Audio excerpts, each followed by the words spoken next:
Just a quick note here again about the difference between vector and raster or pixel layers. So shapes are vector layers, whereas other tools that we've used up till now, like the brush or the paint bucket, are pixel based.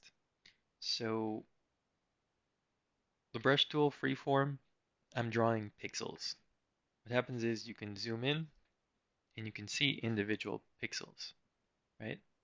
You can see the edges and the edges aren't crisp. So that's characteristic of pixel layers.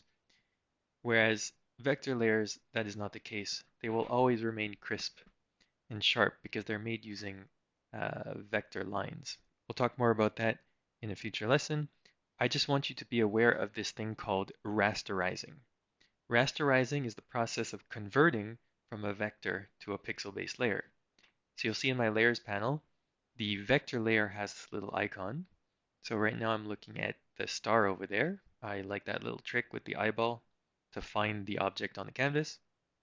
So this is a vector layer with the vector icon. And sometimes you might notice Photoshop asking you if you want to rasterize the layer. So you just need to be aware of what this does, and it's the process of converting from a vector to a pixel-based layer.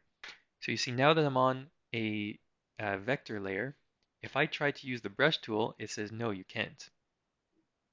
It gives you a no, and it says this shape layer must be rasterized before proceeding. Do you want to rasterize the shape? Okay, so people have a tendency to go quick and say, okay, it sounds good. Rasterizing sounds nice. So you push OK, and what happens? It is no longer a vector. This is now a pixel-based layer. So I can now have the freedom to use the brush tool on it, which is beautiful, but at the same time, I now lost the ability to work with it as a shape. So you see in the properties panel, I no longer have the options to change its color and size and position and all those things. So just be aware of that because the process is not reversible. So now that this is rasterized and it has become a pixel-based layer, you can no longer work with it like a vector, and there's no way of going back to it like it was before.